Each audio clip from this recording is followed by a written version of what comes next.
ሰላም እንዴት ናችሁ የቻናሌ ቤተሰቦች ለዛሬ ያስኩላችሁ ቪዲዮ ስልክ በምንሰራበት ሰዓት ላይ መግዛት ያለብን እቃዎች ወይ ደግሞ ማሟላት ያለብን እቃዎችን የምናየው ማለት ነው። ሞባይል በምንጠግንበት ሰዓት ላይ ምን አይነት እቃዎች ያስፈልጉናል፣ እነዚህ እቃዎች ምን አይነት ጥቅሞች አላቸው የሚለውን በዝርዝር እናያለን። እስከ ቪዲዮ ፍጻሜ ድረስ አብራችሁ ቆዩ። ለቻናሉ አዲስ ሆናችሁ ልጆች ሰብስክራይብ፣ ላይክ፣ ኮሜንት፣ ሼር ማድረጋችሁን አትርሱ። በቀጥታ ወደ ቪዲዮ ልግባ። አንደኛ ላይ የሚያስፈልገን ዲሲ ፓወር ሰፕላይ ነው። ዲሲ ፓወር ሰፕላይ እዚህ ጋር እንደምንመለከተው በስተቀኝ በኩል ላይ ዲጂታል ዲሲ ፓወር ሰፕላይ አለ። በስተግራ በኩል ላይ ደግሞ ዲጂታሉንም አናሎግንም የያዘው ዲሲ ፓወር ሰፕላይ አለ ማለት ነው። በአብላጫው አሁን ላይ ገበያ ላይ የምናገኘው በስተግራ በኩል ያለው ዲጂታሉንም አናሎግንም የያዘው ዲሲ ፓወር ሰፕላይ ነው ማለት ነው። ይህ ዲሲ ፓወር ሰፕላይ በዋነኝነት የሚጠቅመው ለሁለት ነገር ነው። አንደኛ ጥቅሙ የማይበሩ ስልኮች ወይ ደግሞ ጸጥ ብሎ የመጡ ስልኮችን ችግራቸውን ወይ ደግሞ ብልሽቶችን ይነግራል ማለት ነው። በምን ምክንያት አልበራም እንዳሉ ምናልባትም የቦርድ ችግር መሆኑን፣ የስክሪን ችግር መሆኑን፣ የሶፍትዌር ችግር መሆኑን፣ ሾርት ማድረጉን፣ ስለዚህ እንደዚህ አይነት ችግሮችን በዲሲ ፓወር ሰፕላይ አማካኝነት ማወቅ እንችላለን ማለት ነው። በሁለተኛ ደረጃ ደግሞ ጥቅሙ ምንድነው? ባትሪዎችን ማስነሳት ነው። ቻርጅ አልወስድም ያሉ ባትሪዎችን ወይ ደግሞ ቻርጅ አልቀበልም ያሉ ባትሪዎችን መቀስቀስ ይችላል ማለት ነው። ወይ ደግሞ የሞቱ ባትሪዎችን ድጋሚ ተነስተው ድጋሚ ቻርጅ እንዲያደርጉ ማድረግ ይችላል ማለት ነው። ስለዚህ ይሄ ሁለቱ ጥቅሞችን የሚሰጠን ዲሲ ፓወር ሰፕላይ ይሆናል ማለት ነው። በሁለተኛ ደረጃ የምናገኘው መልቲሜትር ነው። ዲጂታል መልቲሜትር ብዙ ነገሮችን ይለካል። ቮልቴጅ ይለካል፣ ከረንት ይለካል፣ ሬዚስታንስ ይለካል፣ ኦም ይለካል። ከዚህም ውጭ ሌሎችም አይነት ነገሮችን መለካት ይችላል። እኛ ግን እንደ ሞባይላችን በአብላጫው የምንለካው ኮንቲኒቲ ነው። ኮንቲኒቲ ላይ በምንለካበት ሰዓት ላይ አንደኛ የተቋረጡ መስመሮችን ማወቅ እንችላለን። በመልቲሜትር አማካኝነት በመለካት መስመሮቹ ተቋርጦ አልተቋረጠ የሚለውን መለየት እንችላለን። ሁለተኛ ቦርድ ላይ የምናገኛቸውን ጥቃቅን ኮምፖነንቶች ይሰራሉ አይሰሩም የሚሉትንም በመልቲሜትራችን ማወቅ ወይ ደግሞ መለየት እንችላለን ማለት ነው። በሶስተኛ ደረጃ ደግሞ ፖዚቲቭ እና ኔጌቲቭ ወይ ደግሞ ቦርድ ላይ ያሉትን ፖላሪቲ ቦርድ ላይ ያሉት የትኛው ነው ፖዚቲቭ የትኛው ኔጌቲቭ የሚለውንም አይደንቲፋይ ያደርግልናል ወይ ደግሞ ይለይልናል ማለት ነው። በቀላሉ ፖዚቲቭ እና ኔጌቲቭም እንለይበታለን ማለት ነው። ይሄ የመልቲሜትር ጥቅም ነው ማለት ነው። ሶስተኛ ላይ የምናገኘው ደግሞ ፔስት ነው። ፔስት ሁለት አይነት ፔስት አለ። አንደኛው ቀባት ፔስት ነው። እዚህ ጋር የምናየው ቀባት ፔስት የምንጠቀመው ምንድነው? ቦርድ ላይ ያሉትን እቃዎች በምንነቅልበት ሰዓት ላይ ቀባቱን እየቀባን ነው እነዚህ እቃዎች የምንነቅላቸው። ምክንያቱም ሙቀት የመከላከል አቅም አለው። እቃዎቹ እንዳይጎዱ፣ ቦርዱ እንዳይጎዳ፣ እዛ ጋር ያሉ አጠገቡ ያሉ ጥቃቅን ኮምፖነንቶች ጭምር እንዳይበላሹብን ሙቀት የመከላከል አቅም አለው። ሲቀጥልም ቀባትነት ባህሪ አለስላሽም ቀባትነት ስለሆነ እቃው በሚነቀልበት ሰዓት ላይ እግሮቹ እንዳይሰበሩ ወይ ደግሞ እንዳይቦጨቁም ይረዳናል ማለት ነው። አራተኛ ላይ የምናገኘው እጣን ፔስት የምንለው ነው። ይህ እጣን ፔስት ወይ ደግሞ ደረቅ ፔስት የምንለው ምንድነው ጥቅሙ? ስክሪን በምንበይርበት ሰዓት ወይ ደግሞ ስክሪን በምንገጥምበት ሰዓት ላይ የስክሪን እግሮች ያው ስክሪን ማለት የበተኖቹ ማለት ነው። የበተን ስክሪኖች በምንገጥምበት ሰዓት ላይ እግሮቹ አንደኛው ከሌላኛው እንዳይገናኙ ኮንታክት እንዲያደርጉ ይረዳናል። በቀጥታ በመስመራቸው አማካኝነት እግሮቹ እንዲይዙ ወይ ደግሞ የማጣበቅ ማየት ባህሪ ስላለም እግሮቹ በስርዓቱ እዛ ቦታ ላይ በደንብ አድርጎ እንዲይዙም ይረዳዋል ወይ ደግሞ ያግዘዋል ማለት ነው። በተጨማሪም አንዳንድ እቃዎችን ከነቀልን በኋላ የተነቀለበት ቦታ ላይ ሊድ በምናደርግበት ሰዓት ላይ የጣን ፔስት እያስተካል ሊድ ብናደርግ ቦታው ላይ በስርዓቱ እግሮቹ አንደኛው ከሌላኛው ሳይገናኝ ኮንታክት ሳያደርግ ማለትም በየመስመራቸው እንዲይዙልን ያደርጋል ማለት ነው። አምስተኛ ላይ የምናገኘው ሆት ገን ነው ወይ ደግሞ ማሙቂያ የምንለው ማለት ነው። ሆቴል ገን ወይ ደግሞ ጎርዳ ከምንለው ከዚህ በፊት በቪዲዮ እንደሳያችሁ ማለት ነው ብዙ ጥቅሞች እንዳለው በቪዲዮ አስረድቻችሁ ነበር ማለት ነው። ስለዚህ ይሄ ማሙቂያ ቦርድ ላይ ያሉትን የተጣበቁ እቃዎች ላይ ኤርፎን ቦታ፣ ቻርጀር ቦታ፣ ሲም ቦታ፣ ሚሞሪ ቦታ፣ ስክሪኖች ሊሆን ይችላል ለመንቀልም ሆነ ለመበየድ የሚጠቅመን ነው ማለት ነው። አብሮት ግን ካውያም ይሸጣል፣ ከሱ ጋር ተገጥሞ ይሸጣል ማለት ነው።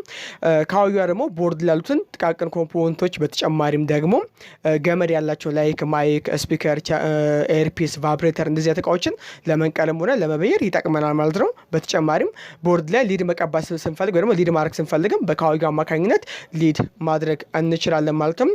ስድስተኛ ላይ የምናገኘው ቲነር ነው። ቲነር ምንድነው ጥቅሙ? ቦርድን ለማጠብ ወይ ደግሞ ለማስዳት የምንጠቀምበት እቃ ነው። ኬሚካል ነው። ይሄ ቲነር ለምሳሌ የምንጸዳው ስልካችን ውሃ ውስጥ ሲገባ ሊሆን ይችላል። ፈሳሽ ነገሮች ቀባት ሊሆን ይችላል። ማንኛውም ስልካችን ላይ አላስፈላጊ ፈሳሽ ነገሮች ሲገቡ ወይ ደግሞ ቆሻሻ፣ አቧራ ወይ ደግሞ ረስት ሲያደርግ ወይ ደግሞ ሲዝጉ ቦርዳችን ያንን ነገሮች ማጠብ የምንችለው በዚህ በቲነር አማካኝነት ነው። ቲነር ስንጠቀም በነገራችን ላይ ስክሪን ላይ ባይነካው ጥሩ ነው። ስክሪን ላይ መንካት የለበትም።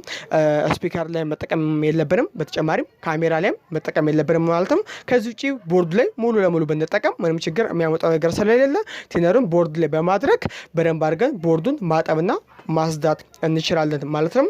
ሰባተኛ ላይ የምናገኘው አልትራሶኒክ ክሊነር ይባላል። ይህ እቃ ምንድነው ጥቅሙ?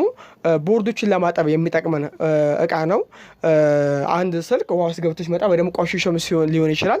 በቀጥታ ቀደም ያልኳችሁን ቲነሩ ማለት ነው እዚህ እቃ ውስጥ በመጨመር በቀጥታ እዚህ ምስሉ ላይ እንደምትመለከቱት ቦርዱን እዚህ ውስጥ እናስገባና ከዛ በኋላ የራሱ ክዳን አለው። ከላይ ክዳኑን ከርና ሶኬቱን ሰክተን እናበረዋለን። ከዛ ለ1-5 ደቂቃ ድረስ ራሱ ቦርዱን ዘፍዝፎ ያጥብልናል። እንደ ማፍላትም አይነት ባህሪም አለው። ስለዚህ በደንብ አድርጎ ውስጥ ያሉትን ቆሻሻዎች ወይ ደግሞ እርጥበት የነካቸው ነገሮችን በደንብ አድርጎ የማጠብ ባህሪ አለው ማለት ነው። ከዛ ለ1-5 ደቂቃ ካጠብነው በኋላ ቦርዱን አውጥተን እናደርቀዋለን ማለት ነው። ስለዚህ ቦርዶችን ለማጠብ የምንጠቀመው እቃ ነው ማለት ነው። ስለዚህ ይህም እቃ አስፈላጊ ነው። በስምንተኛ ደረጃ የምናገኘው ደግሞ ብሩሽ ነው። ይሄ ብሩሽ ቅድም እንዳልኳችሁ ቲነር እንጠቀማለን በየቸው። ስለዚህ ቲነር ቦርድ በምንጠቀምበት ላይ አልትራሶኒክ ክሊነር የሚባለው ካለን በሱ ቦርድ ማጠብ እንችላለን። ከሌለን ደግሞ በቀጥታ ብሩሽ ገዝተን በብሩሽ አማካኝነት ቦርዱን ማጠብ እንችላለን ወይ ደግሞ መጥረግ እንችላለን ማለት ነው። ስለዚህ እዚህ ጋር እንደምንመለከታቸው የተለያዩ ብሩሾች አሉ። ለማንኛውም ለሞባይላችን ተስማሚ የሆነ አይነት ብሩሽ በመግዛት ቦርዶችን በዚህ በብሩሽ አማካኝነት ማጽዳት ይቻላል ማለት ነው። ዘጠነኛ ላይ የምናገኘው ካውያ ነው። በነገራችን ላይ ካውያ ቀደም በሆት ገን ላይም አብሮ ተገጥሞ እናገኛለን። ነገር ግን ከፈለግንም ለብቻም የሚሸጥም ካውያም አለ። ስለዚህ ምንም ችግር የለም ወይ ደግሞ ምንም አይነት ልዩነትም የላቸውም። ምናልባት ጫፋቸው ላይ ሊለያዩ ይችላል። አንዳንድ ጊዜ ጫፋቸው ካውያዎች ስንገዛ አብሮ የሚሰጡን ጫፎች አሉ። አንዳንዶቹ ጫፋቸው ሹል የሆኑ አሉ፣ ጣፍጣፋም የሆኑ አሉ፣ የተለያዩ ቅርጽ ያላቸው አሉ። በነገራችን ላይ እሱን ጫፉን እየቀያየርን መጠቀም እንችላለን። ለማንኛውም ጥቅሙ ግን ቦርድ ላይ ያሉትን ጥቃቅን ኮምፖነንቶች ለማንሳትም ወይ ደግሞ ለመቅጠም እንጠቀምበታለን። በተጨማሪም ደግሞ ቦርድ ላቱን ገመድ ያላቸውን እቃዎች ለማንሳትም ለመበየርም እንጠቀምበታለን ማለትም።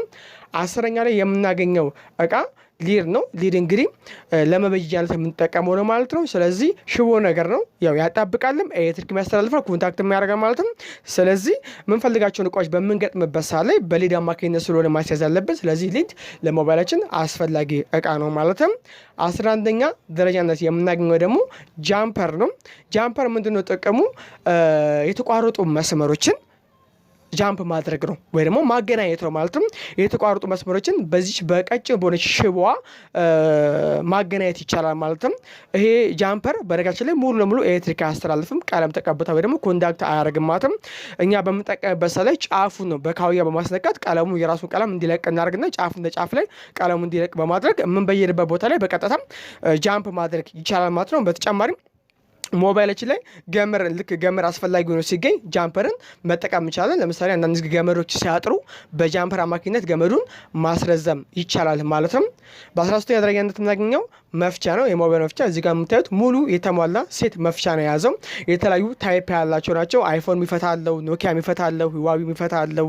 ስለዚህ የሁሉም ቻይና የሚፈታም አለውና የሁሉም አይነት መፍቻዎች ያሟላ ነው። ቀጥል ደግሞ ስልኮች በምንከፍትበት ሰዓት ላይ መፈልቀቂያዎችንም አብሮ ያሟላ መፍቻ ነው። ስለዚህ ሙሉ መፍቻ መግዛት ይጠበቅብናል ማለት ነው። 14ኛ ደረጃነት የምናገኘው ደግሞ ፒሲፒ ሆልደር የሚባለው ነው ማለትም። ፒሲፒ ሆልደር ቦርድ በምንሰራበት ሰዓት ላይ ወይ ደግሞ ቦርድ ላይ ያሉትን እቃዎች በምንነቅልበትና በምንገጥምበት ሰዓት ላይ ቦርዱን እዚህ መሀል ላይ በማስገባት በደንብ አድርጎ ቆንጥጦ እንዲይዝልን ይጠቅማል ማለት ነው። ቦርዶች እንዳይንቀሳቀሱ ያደርግልናል። ስለዚህ ጠበቅ አድርጎ ቦርዱን ከያዘልን በኋላ የምንፈልጋቸውን እቃዎች በቀላሉ አሙቀን ማንሳትም መቅጠምም እንችላለን ማለት ነው። ስለዚህ ይህን እቃ ለእንደዚህ አይነት ፐርፐዝ ይጠቅመናል ማለት ነው። ሌላኛው ደግሞ የምናገኘው እቃ ግሉ ነው። ግሉ ማለት ምንድነው ጥቅሙ? ስክሪኖችን በምንገጥምበት ሰዓት ላይ ወይ ደግሞ ተቾችን በምንገጥምበት ሰዓት ላይ ማጣበቂያ ማስትሽ ነው ማለት ነው። ስለዚህ ይሄ ማስትሽ ስክሪን ስንገጥም ስክሪኑ ማጣበቅ ስላለብን ወይ ደግሞ ተች ስንገጥም ተቹ ማጣበቅ ስላለበት ስለዚህ እሱን እንዲይዘልን ግሉ መጠቀም አለብን ማለት ነው። ስለዚህ ግሉ ማስትሽነት ባህሪ ያለው፣ ስለዚህ የማጣበቅ ባህሪ ያለው፣ ስለዚህ ስክሪኖችን ለመቅጠምም ተቾችን ለመቅጠምም እንጠቀምበታለን።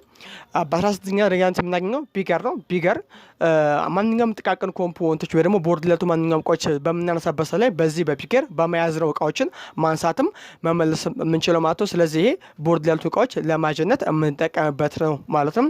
በ17ኛ ደረጃ የምናገኘው ደግሞ ማግኒፋየር የሚባለው ነው ማለትም።